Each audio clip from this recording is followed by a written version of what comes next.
So I'm visiting Hollywood for the first time in my life. And if you've ever been to Hollywood, it is completely different to Tasmania.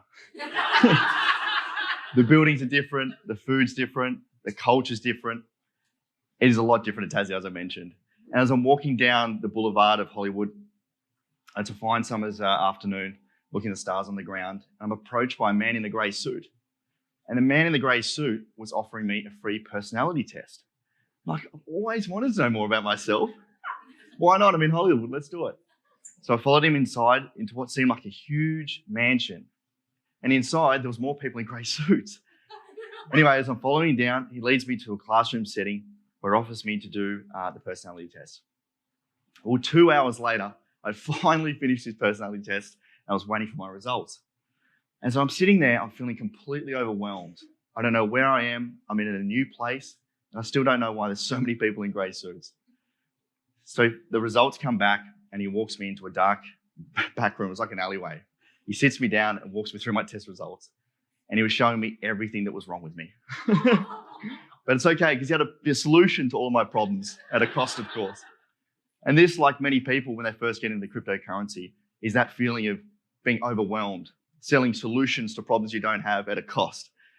And my story isn't unique. A lot of the experts out there in crypto right now is probably your Uber driver, right, telling you what crypto to buy.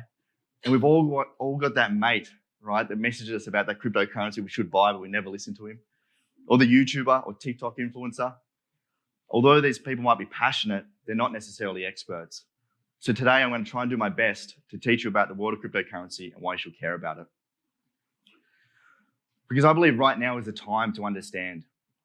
We're on the cusp of one of the greatest technological revolutions and financial revolutions of our time. Can I get a show of hands who uses Apple Pay here on their phone? Awesome. Any gamers in the room? Maybe PlayStation gamers, or anyone plays Candy Crush, earns little tokens or points? Frequent flyers or credit card points? Awesome. These are all examples of digital assets. Just because something can't be touched, smelt, or felt doesn't mean it doesn't have value. The value at the core is something that you and I believe that has value and that we can use it for everyday things. The money that we have right now, if we go back 40, 50 years ago, you used to be able to go into a bank and transfer that money for gold. It actually used to be backed by something.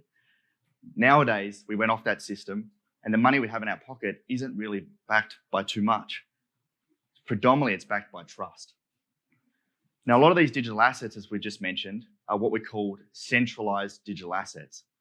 We don't really own these assets. We just have the right to use them for a particular